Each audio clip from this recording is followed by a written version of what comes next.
building this global center You're right. by getting the good talent, because there's an enormous talent in India, True. and the place also to those places understand the culture. So I would Hmm. like to building this global You're center right.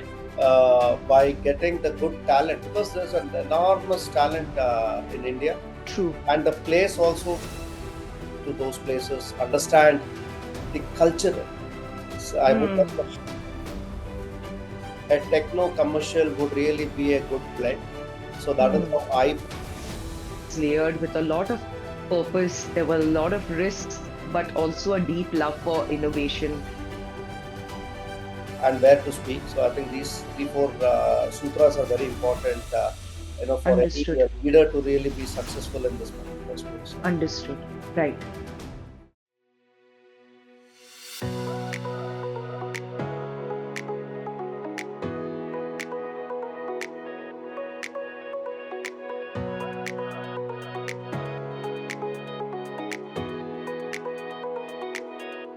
Welcome to FaceTime with Leaders, a podcast by Directors Institute World Council of Directors. This is where we sit down with global leaders, boardroom veterans, and future ready changemakers to unpack how leadership is evolving in a world driven by ESG, governance, innovation, and a whole lot of courage to build what's next.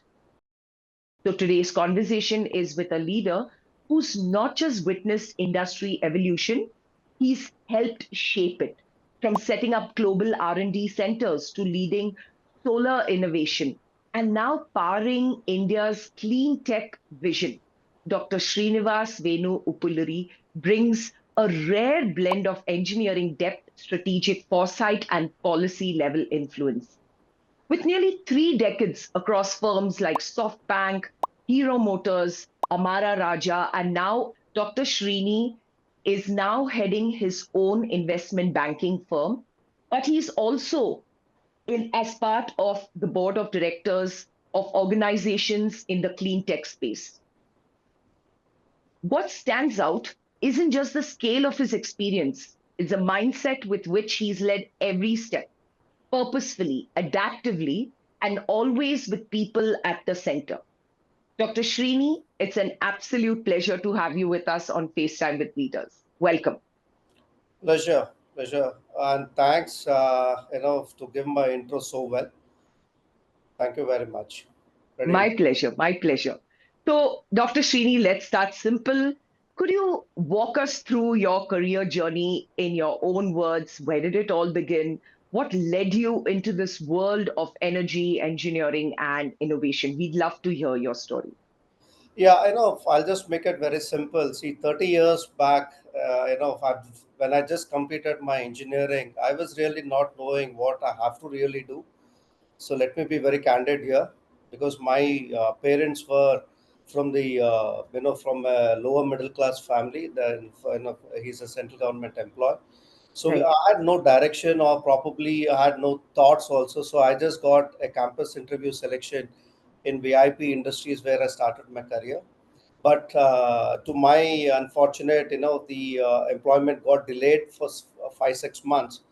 But of course, I just picked up this, and whatever I got as an opportunity, I got. But later on, in a very short time, in the span of around 8 to 10 years, I have realized that Right. even my career education also is very important, which needs to complement. I think this blending is very important, especially when you see education or the qualification with your industry experience go hand in gloves. Like many people just casually say that what we studied is totally different what we work at our or True. what we implement at a workplace.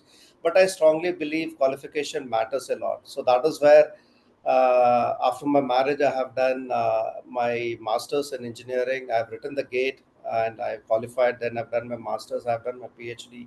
I've done my Okay. postdoctorate. Then I've done my MBA. I'm currently pursuing my law. But yeah, I think, see, if you see a pyramid, this is education is one part. But if Hmm. I just make the career path as a pyramid, so the starting, if you see, the pyramid is very broadened. because you have no idea for the, at least for the, Hmm. from 0 to 3 4 years, you really do not know what to do. But this generation is very clear. I'm really happy for that. At least they are seeing things in a very focused way, in fact. But during this widen gap, one if can clearly make and excel, saying that okay, we can clearly understand by having a self introspection for ourselves, like would we excel in the technical area or in the management area. If this thought is very clear, then your pyramid, reaching to Hmm. the pivotal is very clear, very focused for you. Hmm. And maybe for me it just took few years late as compared to the current generation. That's what I would like to place it. And Hmm. this has really helped. I felt a techno commercial would really be a good blend. So that is Hmm. how I picked up my career. So first half I spent in the automotive maybe for almost 15 16 years. Okay. The rest of my career, energy which I felt, because even the even the automotives need to be driven by energy. So that is where I was just trying to make a parallel between these two.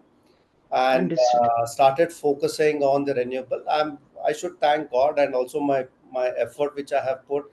Even the kind Yes. of opportunities what I got really matched my thoughts. It has really facilitated Right. thoughts. Rather, I would place it like that. So Right.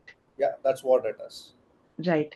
Thank you, Dr. Srini. And I think, thank you for sharing that with us with so much of candor. And I think that's a journey which is layered with a lot of purpose. There were a lot of risks, but also a deep love for innovation.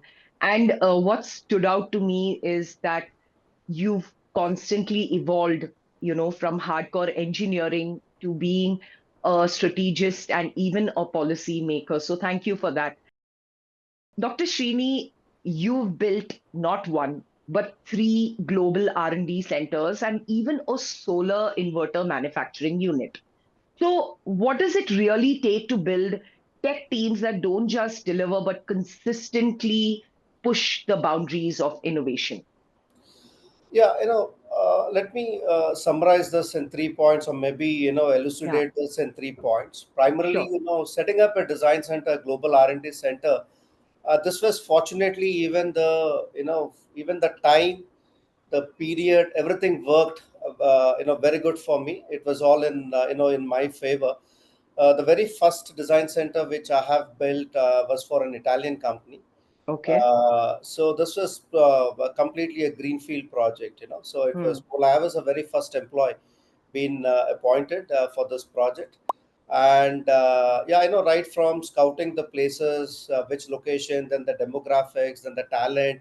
So many things which we have to really consider, because during that period it was, India was primarily seen as a frugal engineering. It was because the mindsets of the global teams on the other side of the grass, the companies, how they used to see Indians is more or less like the frugal engineering work. When I say frugal engineering is maybe a conversion job, or maybe a low end kind of an activity, and they used to all the time keep the high end activity, maybe a product designing, so on and so Hmm. forth. In fact, so we have very strategically, what I have done is, even though I have started off building this global center You're right.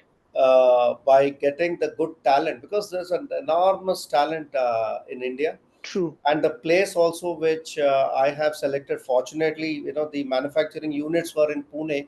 So I as well with the other senior team, along with my seniors back in Italy, Hmm. we have decided to even have the global center in Pune itself, because that is, Okay.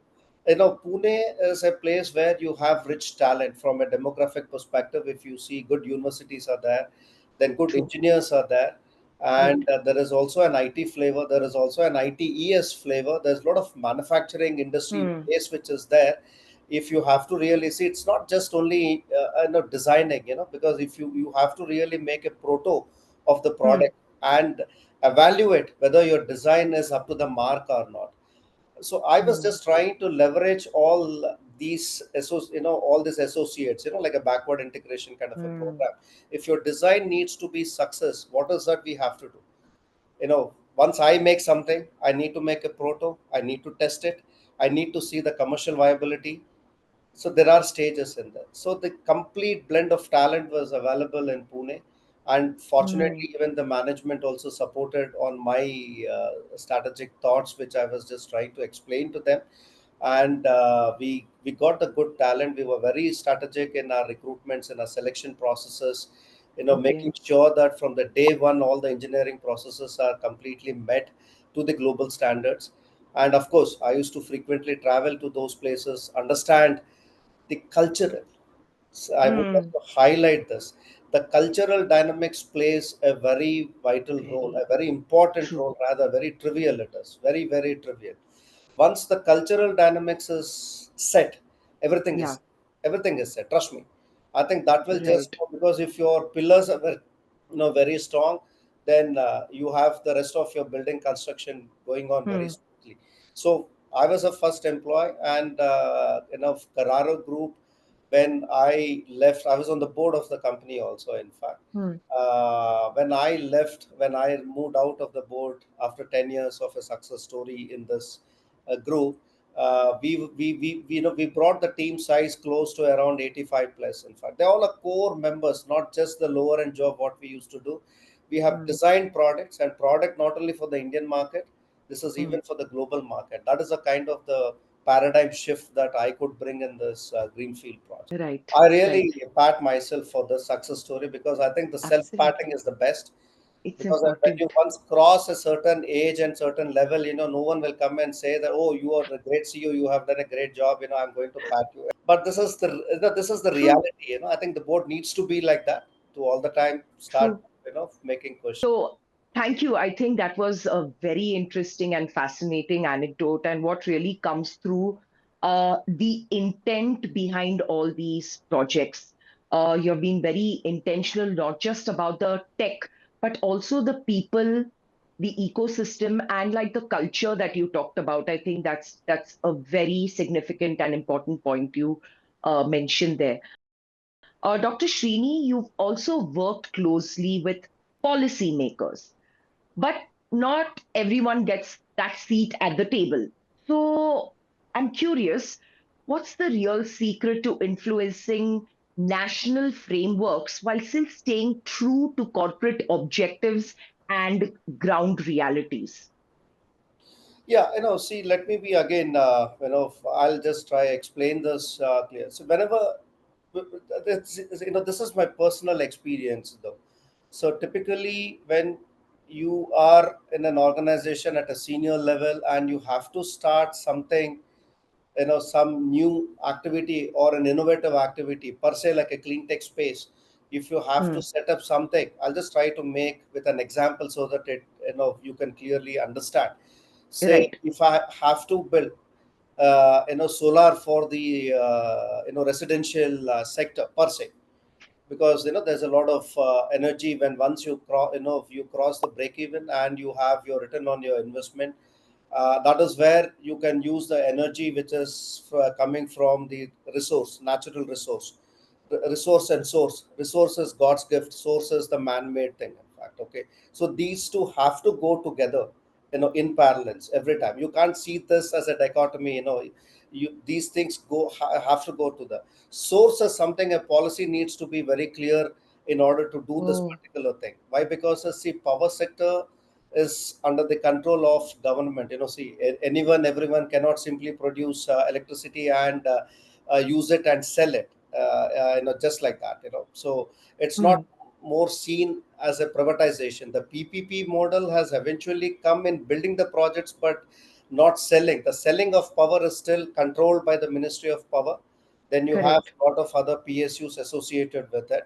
There are certain policies in place. I do not say that there are no policies. There is a general structure of a policy, but there is a lot of entities which you have to really touch base in the local hmm, area where you are in. You have regional nodals, you have local correct, nodals, you have discoms, then you have the central policies needs to have a dovetailing factor to all these, till your local level where you really wanted to do something. So hmm, I was just mulling myself and trying to see that, there is something which is a missing element in the whole process. So how we try integrate this. So that is how I had some tough time really, reaching out to all these, government officials or to certain bureaucratic officials for any policy thoughts and all those things. But Mm. incidentally, you have very good platforms, Priya. Like, see, you have CII, you have Right. FICCI, you have FITCI, then you have, you know, ASOCAM, you have various platforms, in fact. Then slowly, out of my own interest, I used to divide my time in such a way that I picked up some roles in CII, like the program chairman, and Mm. this is all like a honorary positions. So Mm. I just started integrating myself with these programs, and Mm. there's a lot of talk which happens, a lot of exhibitions which happens. So this led, because there what we do in CII, there's a lot of industry vertical people coming, joining on one roundtable. Say per se, if it is clearly it is primarily like the clean tech space per se. You have all the Mm. executives in the clean tech space sitting and really uh, mulling various policies which are in existence, and what is the change that we need to bring, which can make the industry much more workable also for the government. These two are Mm. very, very important.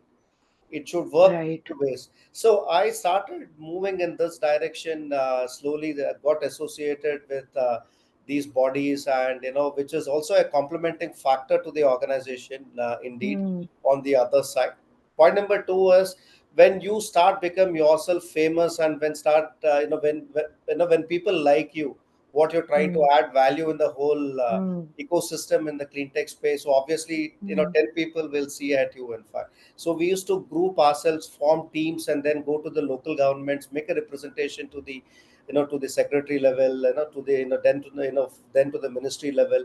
So this is Mm. one thing which I was doing, and fortunately, I was very lucky in SoftBank. So when well, we had an opportunity working very close with Niti Aayog, and then with with Ministry of Power, as well as with Ministry of Got it. Finance, especially for the advanced cell chemistry, where government was trying to come out with new policy with all the PLI incentive schemes and all. Like, we were like five Mm. Mm. companies.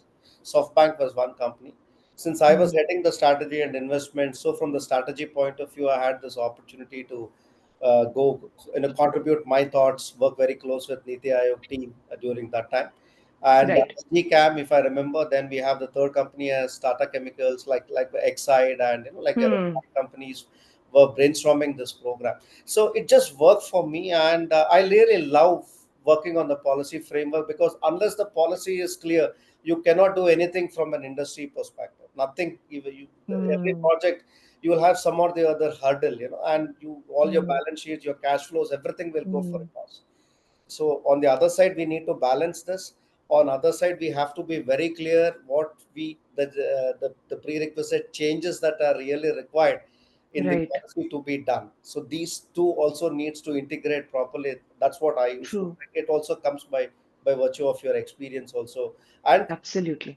on all put together your interest. If you Hmm. do not have passion to do this, Correct. nothing will work out. That it's just more like a lunch punch and lunch. Where Absolutely. yeah, that's what. Yeah.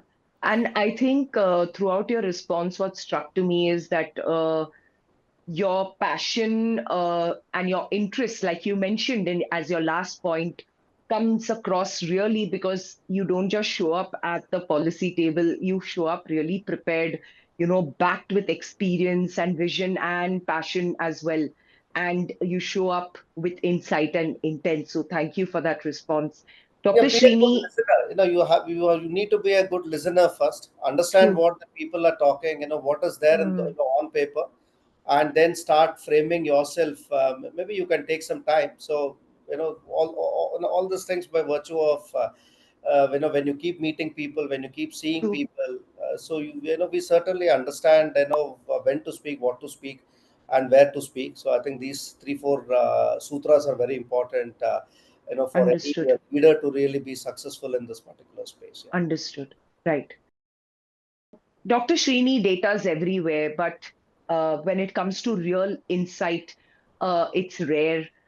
So, in your opinion, what's your take on how CEOs and founders turning dashboards into real-time leadership tools and not just monthly check-ins? So if you can offer some insight. See, as a leader, at least I'll tell what I used to do, because I generally do not give advices to any, because every leader tries to see things on his own way, on his own perspective, the way he would like to see. I would just talk about my leadership. See, any organization, for the first 2 to 3 months, I try to behave myself as a trainee. That's very important.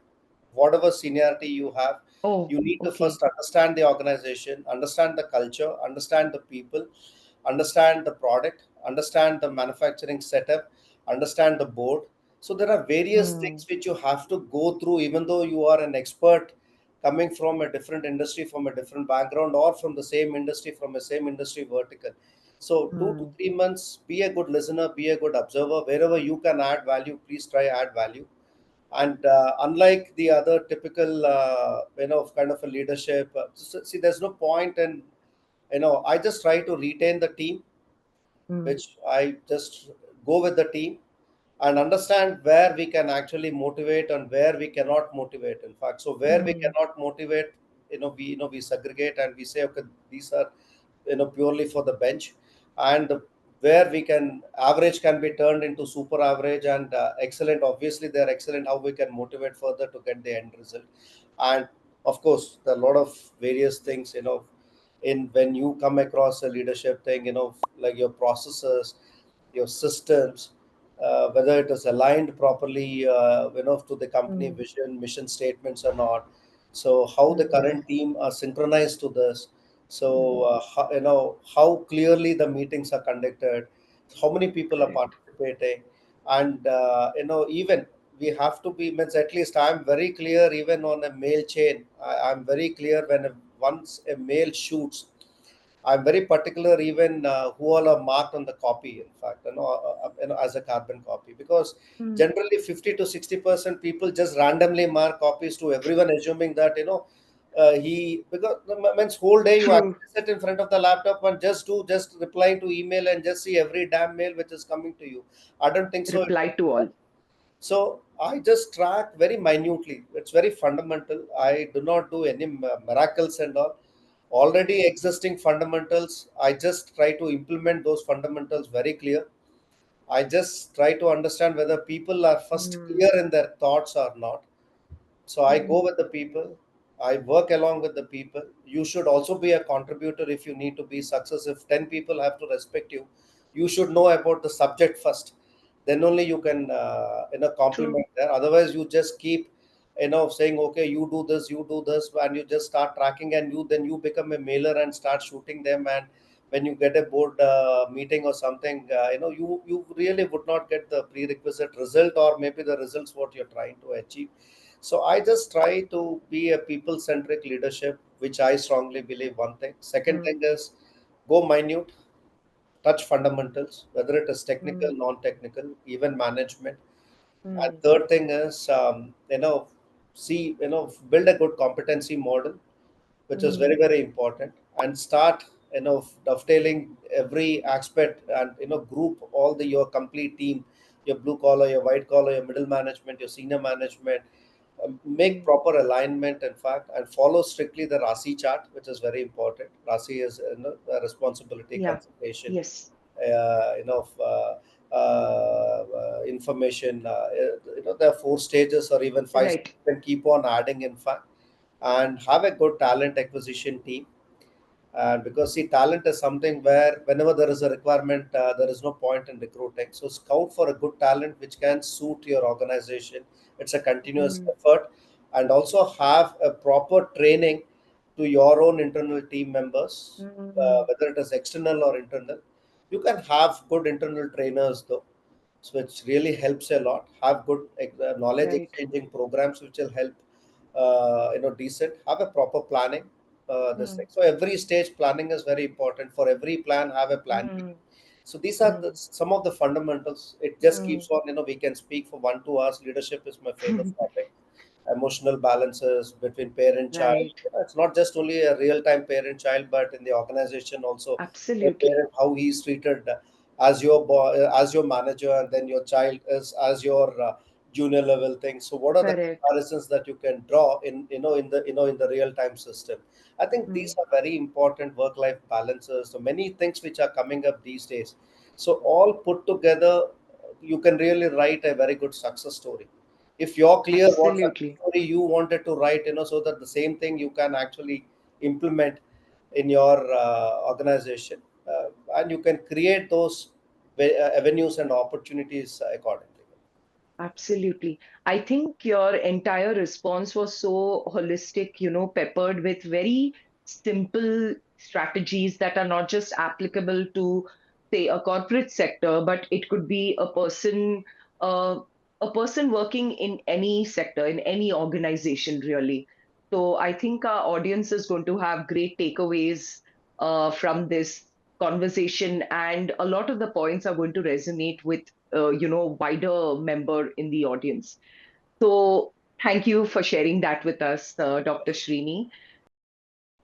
Uh, let's switch gears for a moment, and this is our rapid fire segment.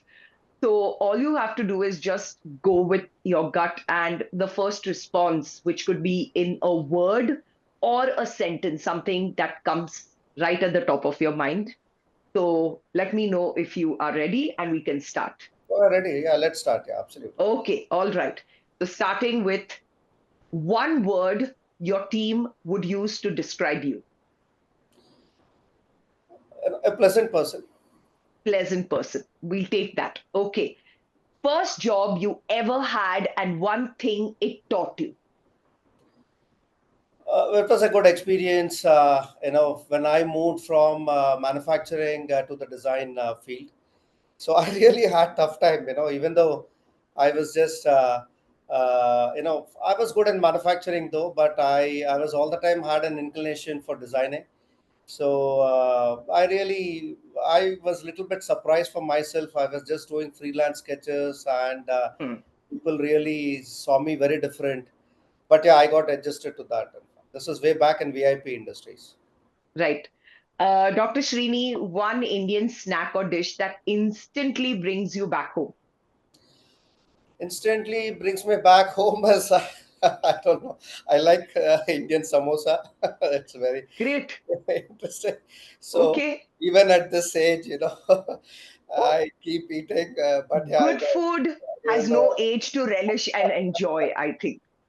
We'll take that. We'll absolutely take that. yeah, A I'm really book. fond of that. Yeah, along with mirchi combination, fried mirchi combination. Oh, absolutely. And a chutney as well. Yes, yes. A book, film, or quote that's stuck with you for years. Book, I would say, built to last. It was sometime 15, 16 years back. I never had an habit of reading books.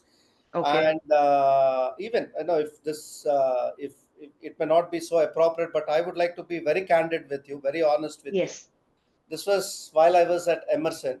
I still Okay. remember those days. My immediate manager asked me to do a presentation. Then I made almost like he. It was like a monthly update. So Hmm. I just made a 25 to 30 slides presentation, and I still remember. I know I can quote his name also, Dr. Amit Paitankar. He's currently with Vari Group as a CEO. Okay. He said, at that time they used to call me as Venu because my full name is Srinivasa Venu Uppuluri. Okay. So he used to call me as Venu, and he said, "Hey, look, you should not make. See, this is a simple presentation. I would like to see maybe a 4 to 5 slides." And he taught me how to make this presentation. In fact, and that is something which and he's like a book a book reader, a very savvy guy. Of He used to read so much of books. In fact, that Okay. was the triggering point. I really appreciate Dr. Amit Paitankar. He has infused this in my mind. I used to read books for attaining degrees, but not the management books or any other fiction or non-fiction books. Okay. But yeah, a film, if you say, I was very much inspired, by Sholay. So Okay. it's an all-time record. I still love it. Whenever it comes, I don't know how many times I have seen. I've watched that film Oh, for more than it's a classic. It's yeah, so rewatchable. It's got high rewatchability quotient. I hundred agree. times. 100 times I would have seen. But something for every movie I learn something from that. I don't just see for the sake, for the sake of commercial angle, but something would be there, unless it is like a too worst a film, which I really do not watch it at all. Right. And I think even with classics, every time you watch it, you learn or notice something new, which That's you true. may not.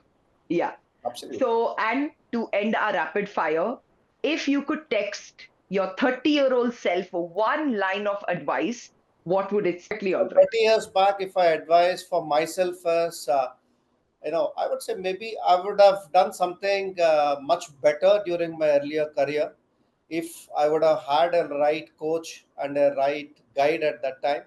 Because I'm not so intelligent all the time. I'm a hard worker. I Hmm. know my strength and my weakness. So, Hmm. but I give a lot of importance to my strength. Hmm. Now, of course, due to my maturity and due to my experience, I make up my thoughts very easily. But this is something which, if I have to really write something for myself, and all these thoughts, I would like to end up by writing a book very soon. Maybe when I reach 60, I would do that. In fact, I've already started scribbling something on paper, but I would like to come out with a nice book eventually. In fact, talking about the academia industry journey, how it will be. But I'll give a very good title also for that very soon. That's what. Absolutely. Absolutely. We are wishing you luck with that. And thank you, Dr. Srini. I think that was a very quick take, and I'm sure our audience are going to see a different side to your personality. So thanks for playing along with us. God is great. Uh, yes, absolutely. I agree. I'm in agreement. Dr. Srini, the recent allegations against Adani Green Energy have raised serious concerns about transparency, investor confidence, regulatory oversight in India's clean energy sector.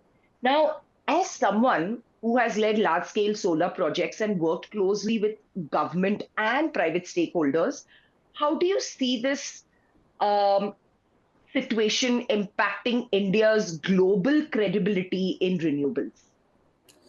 Yeah, see, there is a mixed opinion, but yeah, from one thing, from the India corporate perspective, which I say that especially renewables, race is good as long as the competition. Rather, I would use the Correct. word as competition. Competition is all the time good. It should be a healthy competition. That is one thing which I would advise, and the processes needs to be very clear and legible. In fact, while during this process, it should not happen that even a single small step which we slightly deviate either from the system or from the processes or from the policy, it will really pay us very huge or very the impact would be very strong. So even say typically analyst, Hmm. uh, overall, if you just try to understand the complete gamut of the process being followed in any solar business or anything, how it looks as, even though you feel that it is very systematically done and there are no misleads or maybe even a Hmm. fraud, let me use that word, but Hmm. at least the process is not systematically followed and there are some shortcuts. At times, these reports can damage the corporates. In fact, that is one Hmm. take. We have to be very careful because Hmm. this is a growing industry and India energy demands are very huge. And Indian corporates, and that too of XYZ size kind of a corporates, it is very, very important for them to be Hmm. very clear and legible. This is one thing. And second thing is even the financial systems, we need to follow a proper decorum in terms of organizing the finances, arranging them in a proper way, and whether the models have been run thoroughly or not. Even though we might see whether these things are really followed, all the I would say the standards, the Indian standards, as well the international regulations, especially because some of the Indian corporates, we are picking up projects even at the international level, in fact. So Right. once if these things are very clear, uh, I really do not think so that nothing would happen. Otherwise, see, even a small dent, even in one Hmm. or two cases, what we have observed is somewhere some process, small deviation.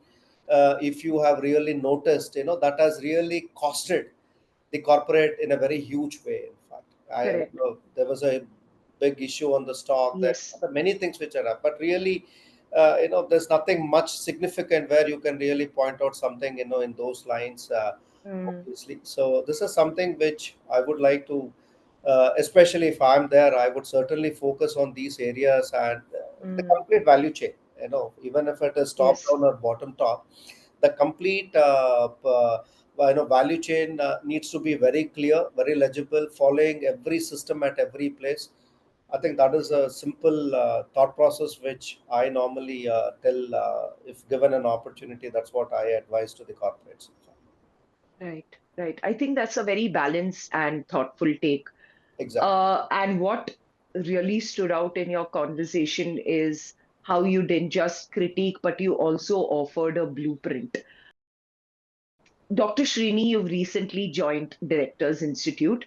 What made you take that step, and how has the experience helped you in expanding your boardroom vision or governance depth? Yeah, so I was. The one thing is, let me just highlight this. I have passion for reading, Mm, especially either it is from a technical space or from a management space or from any of these corporate compliances related space. mm, So one thing technical I have already seen. I think I have excelled. From a technical technology point of view, I have the highest qualifications today, and my contributions went very deep into the technology space. Management, right. yes, I have significantly contributed in the management space, though, with all my management degrees what I have. Besides this, the compliance is one thing which I felt, if I have to start something on my own or maybe advise companies more deep from an outside viewer, Mm, Also, I'm a little bit selfish also from this point of view. Let me be very mm, candid with you, because see, after 60, I need to make my own ways. So I'm not in a mm, government space where I get a regular pension and all. So I mm, want to be active. So I have to make something for myself. So I decided at this age, let me have something, a courseware which I strongly believe is, at least it will set you the framework, than you correct. just deviate and talk all kinds of, with no boundaries and all. A particular course will teach you a kind of a set of boundary to learn something more clear and understand what the fundamentals are in that space. That is one thing. So compliance. For compliance, then I felt I'm a little bit weak in this section, even though I had the senior positions and all.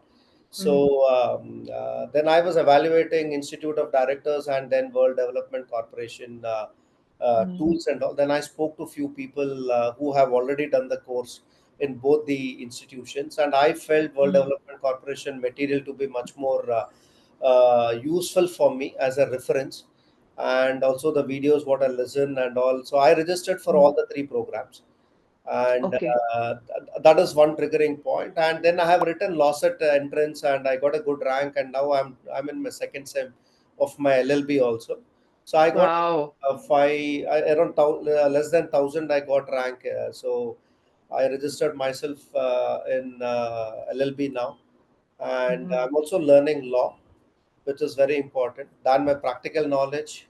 One thing, but I just also wanted to learn from the sections and from the other mm, corporate perspective, what the legal sense it really makes. mm, So I feel these two can go hand in glove. The mm, compliance course and the law can really give me a new direction altogether.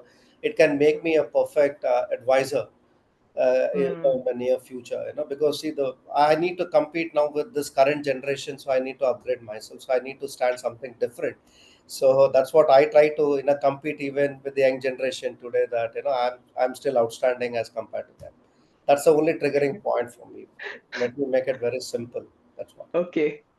So it's clear that you are a lifelong learner. Somewhere it comes across that you also enjoy learning.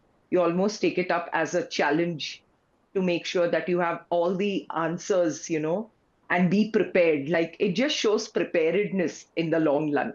Preparedness is very important. Yeah, You're well yes, prepared, then you're a good, a speaker or absolutely. maybe a spoken person. In fact, yeah, that's very important. Yes, yes. I think there's no such thing as being over prepared. It's always Very much, Yes, very much so. yes, You're yes. overprepared also, it's an That's endanger. okay. You Yes, can't yes. really. You always have an advantage. Absolutely. Exactly. Yeah. And I think that was a very thoughtful reflection as well. And Dr. Uppuri, it's clear that governance isn't just about ticking boxes. It's about, building legacy, trust, and clarity in an increasingly noisy world. So thank you so much for sharing that with us. We have reached the end of the interview. Dr. Srinivas Uppuluri, thank you so much for joining us on FaceTime with Leaders, and not just for walking us through your journey and leadership lens with so much of candor, honesty, but for sharing your reflections, your clarity, and your heart with us. So thank you once again for joining us on the show. Pleasure talking to you, and have a nice day, Priya. It was very interesting the kind of questions you had. I really enjoyed the interview. Thank you very much. The pleasure is all ours, sir, and to everyone tuning in, whether you're in policy, clean tech innovation, or simply navigating your own leadership path, this conversation is a masterclass in what it means to lead with purpose and perspective. This is FaceTime with Leaders, powered by Directors Institute, World Council of Directors. Until next time, stay curious, stay courageous, and lead from the front. Thank you.